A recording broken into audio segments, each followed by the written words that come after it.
Hello everybody and welcome to this tournament playthrough video for Pro and Expert Division with variable wins. In this video I will go through all the holes that you will be playing in the tournament. Follow along with the playthrough information that you can find here on the side. That's club information, ball information, also when it comes to elevation, club distance and stuff like that. If you don't want to follow that, you don't have to if you don't want to, but there's always a plan behind it. Now, let's enjoy the video and go to hole number 1.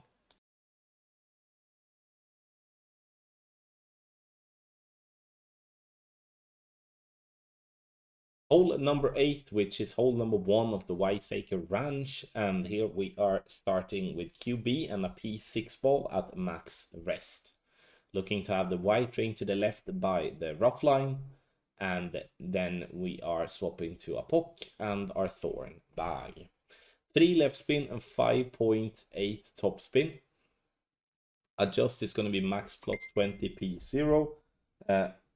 And what I would like to say here is that using a ball with more power will give you a much slower needle. Using a power 3 ball here is gonna be, power 6 ball here is gonna be shaky. If you can use a power 7, 8, 9 or 10 ball, you will most definitely have a much better needle, and if so, easier to hit perfect. But you can see we are far away from the bunker and can most definitely be having no issues getting ourselves with even grades up between 350 and 360 yards.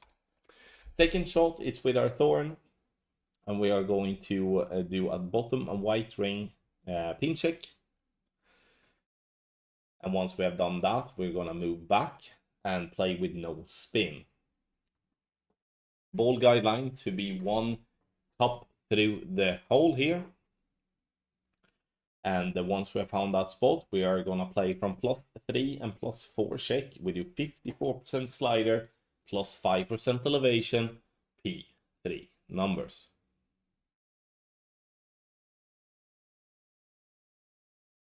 We center the ball. And we hit perfect. And a perfect ball here will have a very good chance for a drop.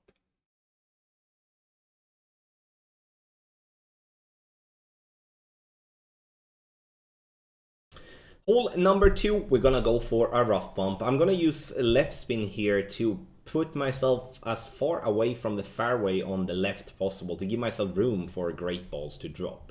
You can see here now that I'm using a little bit of topspin as well, aiming at the center of the bright green square row with the tip of my ball guideline, slightly short as well to compensate for the tailwind. Adjustment, medium distance +10. And do you have to play with a kingmaker here? No, you do not. You can play with a katana as well, or any other side spin 3, power 1 plus ball, because we are starting at the +3 yard mark. That's obviously with sniper level 10. If you do have a lower level sniper, you need to have minimum a power 2 ball, then you can't play with a power 1 ball because you have less power on your wood club. This is, in my opinion, a very good chance to start off the par 3 journey with an hole in 1. So again, medium distance +10, which is 1-to-1 with a power 3 ball, and couldn't be much more simple than this.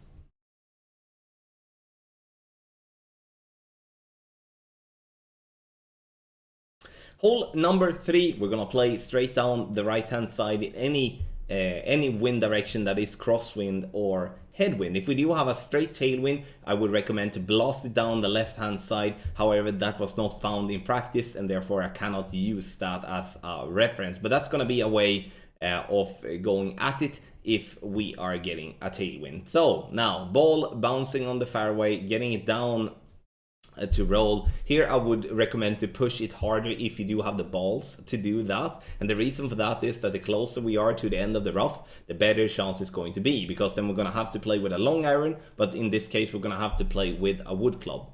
Now, having headwind is going to remove the chances of playing a rough bump, which would be my preferred way of attacking the pin.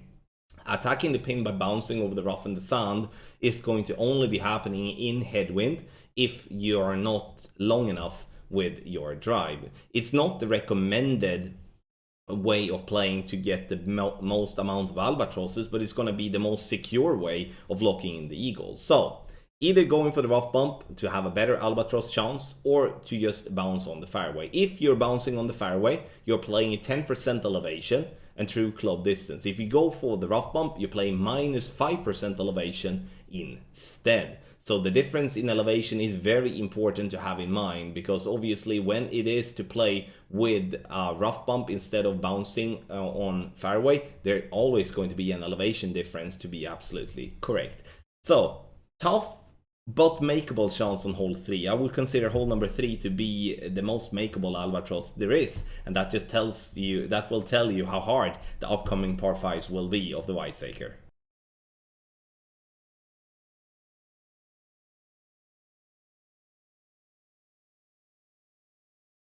For hole number 3, we're starting with an NMT, meaning no move target. Then we are setting 5.8 topspin and 1 left spin. You can see here that Grant is using a side spin 1 ball to simplify setting the spins, which I think is very smart. But if you don't want to start with the navigator and you want to start with the ball that you prefer to use all the way through, then you can do that, of course, as well. Max plus 20 P0 with our Apocalypse. Once we have done the adjustment, we go max overpower with half a ball of left curl with a completely slow needle. Hit perfect, and the ball will go somewhere between 345 and 350 yards. Now we're gonna play with our thorn on the second shot, and this is definitely a play that has a very nice and good drop rate, especially also when the wind is not entirely straight, but it's definitely on the straighter side. For topspin, we're looking to set our aim into the rough. Ball guideline will then go 1 green square through the hole. Adjust from landing position is +5 and +6 is then 90% slider with 20% elevation, P3 numbers. So we make the adjustment, and then it's going to be centered ball and hit perfect.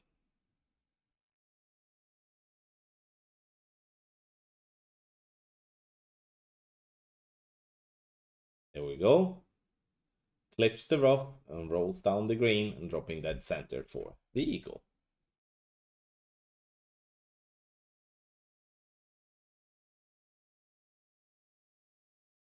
Hole number 5, another rough bump and another good chance for an hole-in-one. I'm starting with the left side of the yellow ring to be by the edge of the rough in complete max distance. This is with sniper level 10. Those of you that do want to mirror exact the same spot needs to play with a power 4 ball if you play with a lower level sniper. Obviously this might not be ultimate in a tournament situation, but this is something at least to build on, and that's why I'm using this video as pre the tournament starts.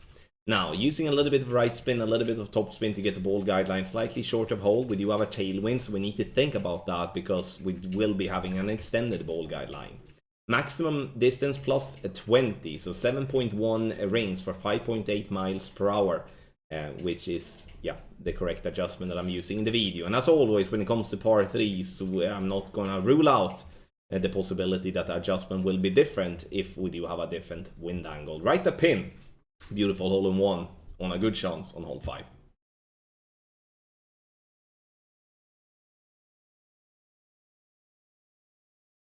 Hole number 6 is going to be a really tough par 5 to get anything else than an eagle on. I would say that in more or less every type of wind, this is going to be a fight for an eagle. The only time it wouldn't be a fight for an eagle, or we can actually secure the eagle easily and get ourselves an albatross attempt, is if we do have tailwind of tee. But that's not the case now. So having a crosswind, I want you to push as far down the fairway possible with your drive. I'm using all the top spin that I can, all the right spin that I can. I'm using a power 5 ball and going max overpower. The goal here is to clip the rough with my second bounce to roll out on the fairway, and now I do have a way of transport the ball to green.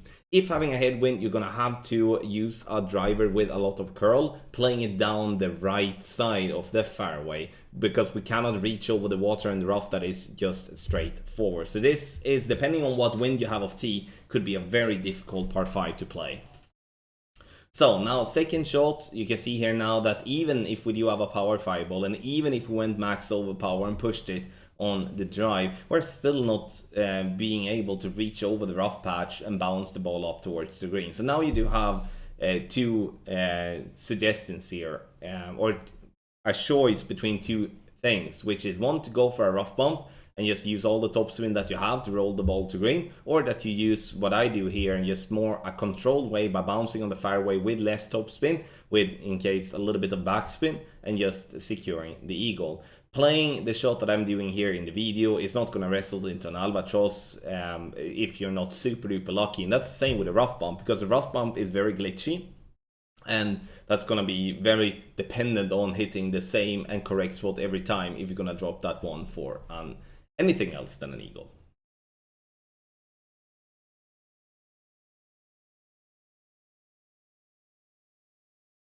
Hole number 6, which is hole number 7 of the Wiseacre Ranch. This is, in my opinion, in the 4th of July tournament, this is the toughest of the holes, especially if we don't have a tailwind.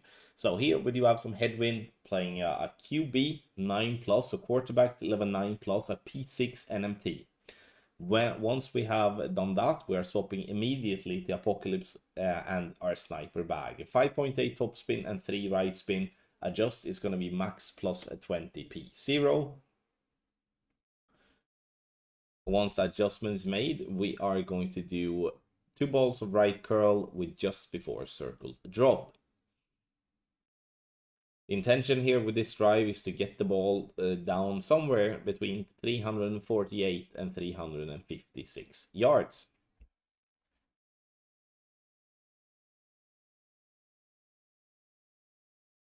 The second shot is with our sniper, and we are gonna start by setting 5 backspin and 1 right spin.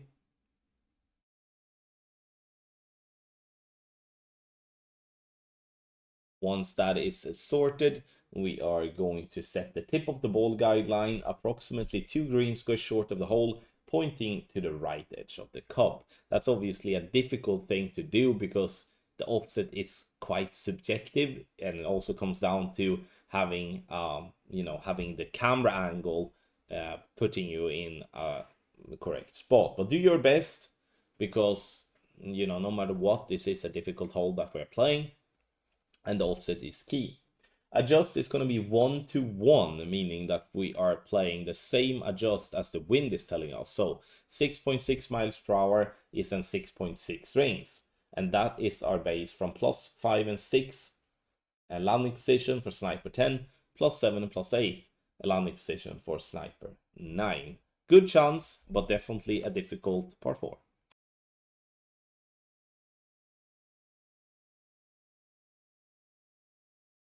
Hole number 8 is another rough bump with another good chance. Here we do have one thing to have in mind, that is that if we do have a tailwind, we can play with a wood club. If we do have a crosswind or a headwind, we're gonna have to play with a driver. Very similar to how hole 5 is the other par 3 rough bump.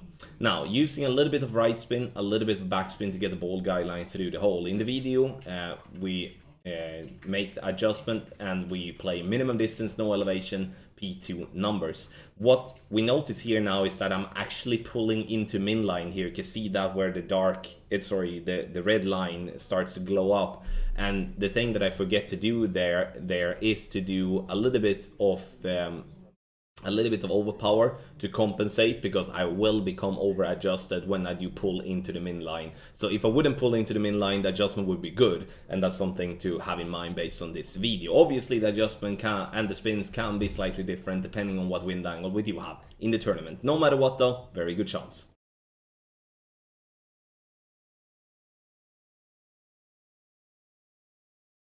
For the drive on hole number 9, we are going to play on the right hand side. Many of the times, there will be times where we can play on the left hand side, but we are dependent on, if so, having tailwind. So now when having headwind, we're gonna play down the right using as much topspin that you possibly can. I'm using the driver with the most power and topspin that I do have on this account. Max overpower here, as the headwind will obviously not be helpful in the sense of giving us more power, so I'm using the overpower to push the ball as far up with my first bounce. And now we're gonna just lay up. We are far away from the water and the rough, which obviously is good. So there is no risk in getting into the rough or into the sand at the top there, even if you would be having more topspin than the 6 bars that you have on my extra mile. Now, the second shot is just gonna be to transport the ball to the green area. Be careful here so you're not rolling into the rough or the rough sand that is there by the tree, by the green. So I'm trying to use a little side spin and also a decent amount of topspin here. I'm using more or less all the topspin on my Cataclysm level 4 here. Playing on this fairway before the rough there, not trying to go over the rough, is gonna be a medium distance plus 10 adjustment. If we would be having room to go over the rough there at the top, then we would be playing it max plus 10, but there will be very few times, especially if having headwind of tee, where we can actually do so. Great right makes me become a little bit lucky because I roll, and I actually roll through the rough here and having a nice and short easy wedge for an eagle. So to summarize, in headwind we're playing for an eagle only. In crosswind and tailwind we can play over on the left by using a lot of topspin, such as a big topper play with a power 5 ball, or just playing with a big board driver or something like that. That would get you over, and then you have a long iron or you have a wood club towards the pin. So in the end here, this is hole number 9, tough one to get anything else than an eagle. Thank you everybody for watching this playthrough video with variable wins for Pro and Expert Division for the upcoming tournament. If you enjoyed it, don't hesitate to hit the thumbs up button on your way out. Good luck in the tournament.